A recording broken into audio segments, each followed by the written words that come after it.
Já faz algum tempo que eu não trato deste tema. Durante 2022 e 2023, eu fiz 5 lives sobre mediunidade. Os links estão aqui na descrição deste conteúdo.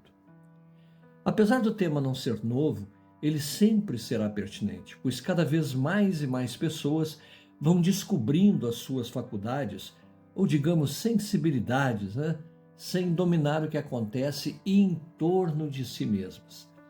Acabam por não darem importância a essas sensações, transferindo os sintomas e as dores para outros departamentos, finalizando então por se afastar do lado espiritual. Nunca é demais repetir: a mediunidade é a capacidade de sentir a influência dos espíritos em maior ou menor grau.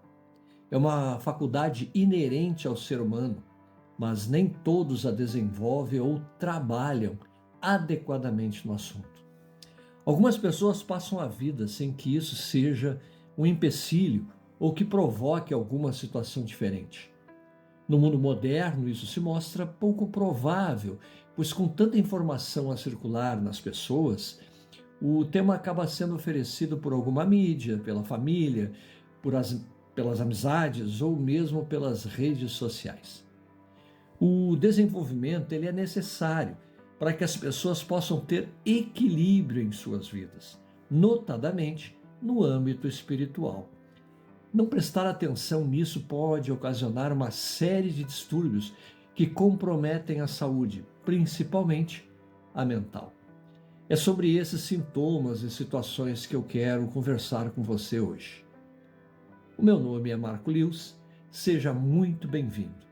Aguardo o seu comentário, opinião, sugestão, você sabe que ela é sempre muito bem-vinda. Vamos começar pelo médium esponja. Quem tem essa característica é uma pessoa que capta e absorve as energias espirituais do ambiente e das pessoas ao seu redor.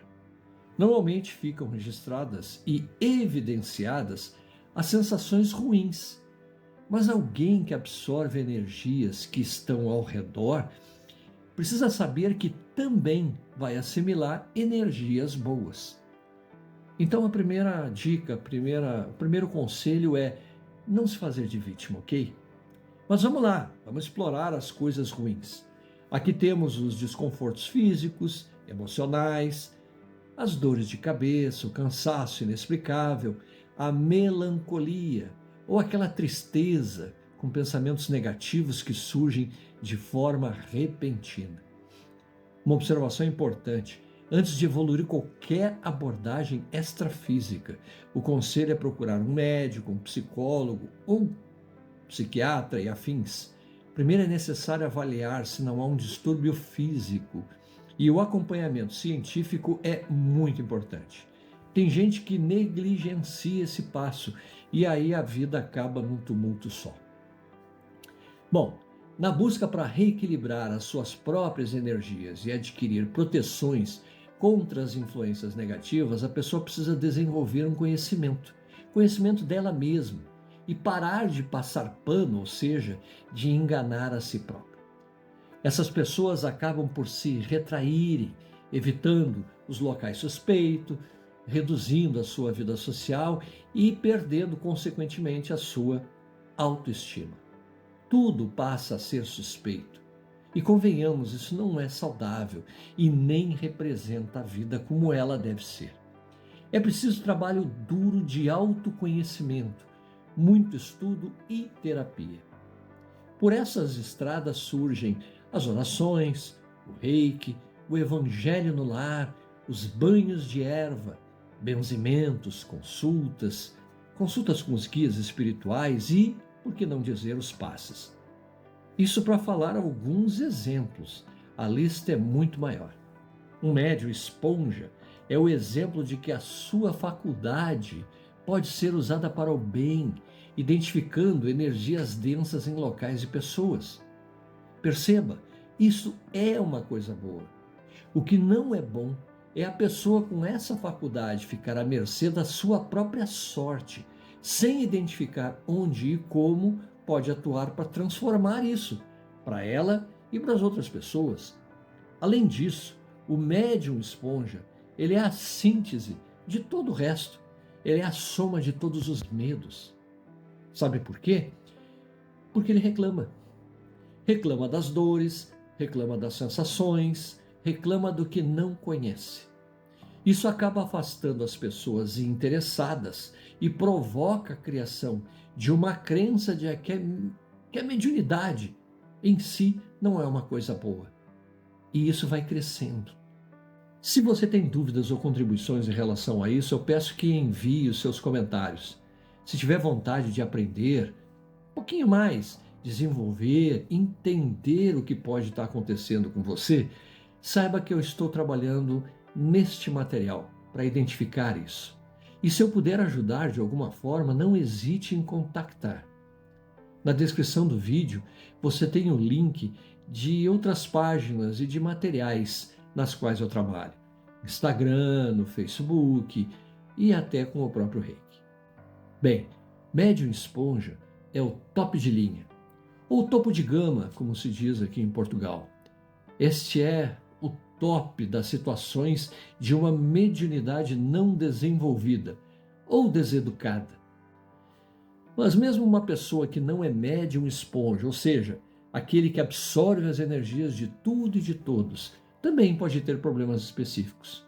Eu vou falar sobre 10 situações que podem representar isso. Veja se alguma delas aplica a você. Pode ser até mais de uma, né? Começamos com a ansiedade, que é aquele estado de nervosismo, preocupação e medo que pode afetar o médium que não desenvolve a sua mediunidade. Ele fica mais sensível às vibrações dos espíritos.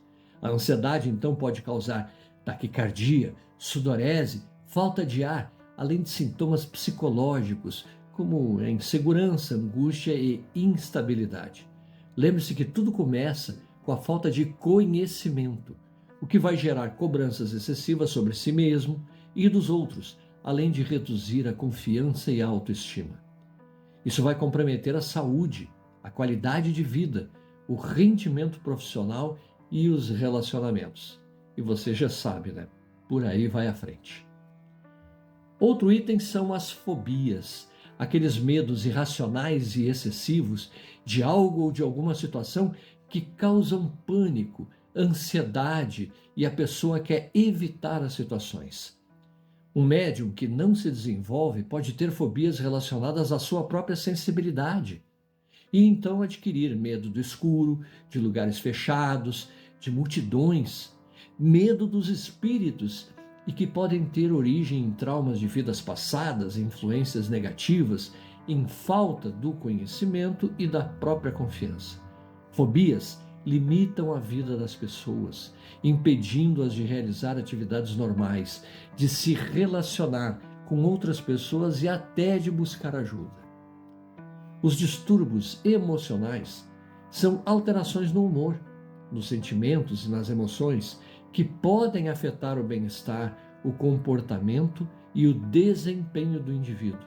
Entre eles temos a tristeza, a raiva, a angústia, a euforia, que podem ter origem em conflitos internos, em desequilíbrios energéticos, em interferências espirituais, em falta de autocontrole e de discernimento. Isso traz evidente prejuízo à saúde, à qualidade de vida, cai o rendimento profissional e também os relacionamentos. A sensação de falta de proteção também é um sentimento de vulnerabilidade, de insegurança, de desamparo, de exposição ao perigo ou de exposição ao mal, como queiram chamar. A pessoa fica mais suscetível às vibrações, sem saber como se defender ou se harmonizar. Voltamos à falta de conhecimento. A falta de proteção pode facilitar os sistemas obsessivos, aquele vampirismo espiritual, que são processos de dominação e de exploração de um espírito sobre o outro. As situações mais comuns remetem a também sensações de dor ou de pressão na região da cabeça, que podem variar de intensidade, duração e de localização. Pode ser frequente a depender dos estímulos ou das influências que recebe.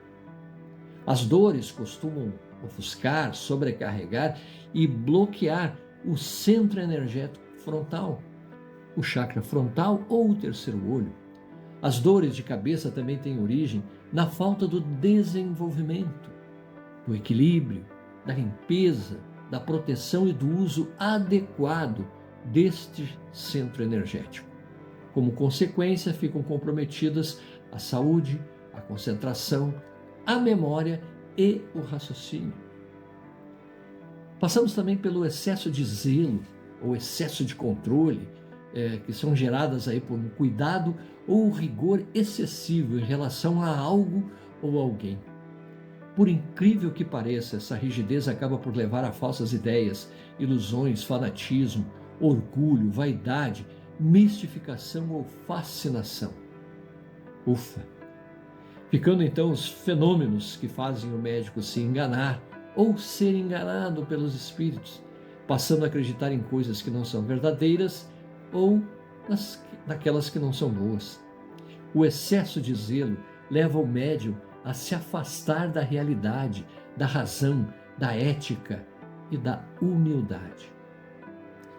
A instabilidade profissional é um resultado gerado pela falta de estabilidade, segurança, satisfação ou de sucesso, na área em que a pessoa tem a sua atuação. A pessoa fica sem conseguir se adaptar, não consegue se organizar, nem mesmo se comunicar. E aí, ela não vai se destacar na sua atividade mesmo. Isso passa pela falta de vocação, motivação, planejamento, disciplina e até mesmo da cooperação com as outras pessoas. A instabilidade profissional causa prejuízos financeiros, frustrações, conflitos. De forma muito sutil, essa dificuldade de concentração produz uma dificuldade de manter o foco, a atenção, o interesse e a compreensão em relação a algo ou alguma coisa. Ocorre a todo instante algum tipo de interferência ou uma distração que impede a pessoa de se concentrar naquilo que ela estava fazendo. A origem está na falta do desenvolvimento, do controle, da filtragem, de harmonização, ou mesmo, em muitas oportunidades, do desligamento da mediunidade. E isso dificulta o aprendizado, a criatividade e, consequentemente, a produtividade dessas pessoas. Chegamos no medo.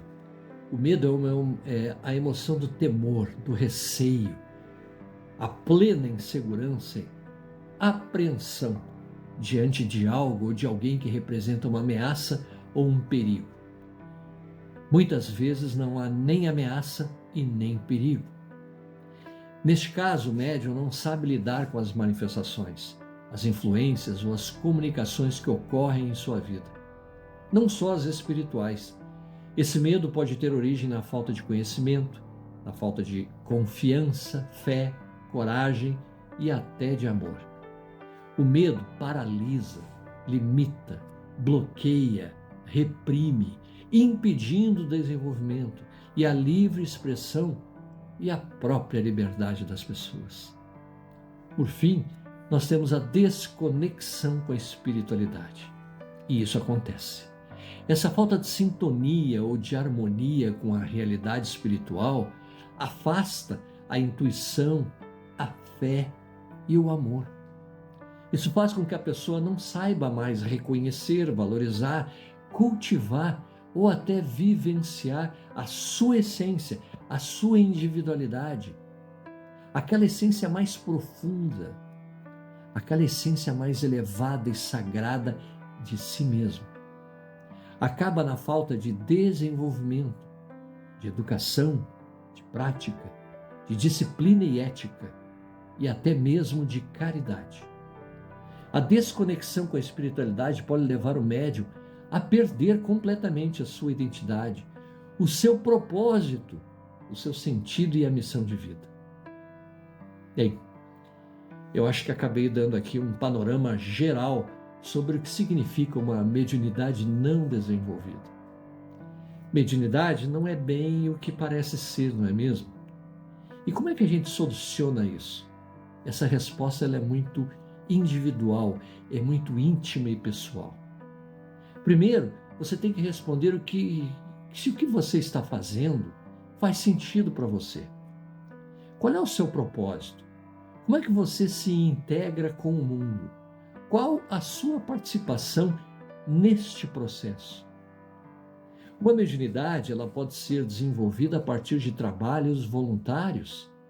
Afinal, atuar em benefício de outras pessoas sempre será uma tarefa reconhecida e muito bem reconhecida pela espiritualidade do bem. A atividade a ser desenvolvida é uma decisão individual, sua, mas também ela pode partir em outras direções. Participar de atividades num templo, numa casa espírita, num local esotérico, num terreiro. E aproveitar aí os cursos que se fazem internamente nesses locais.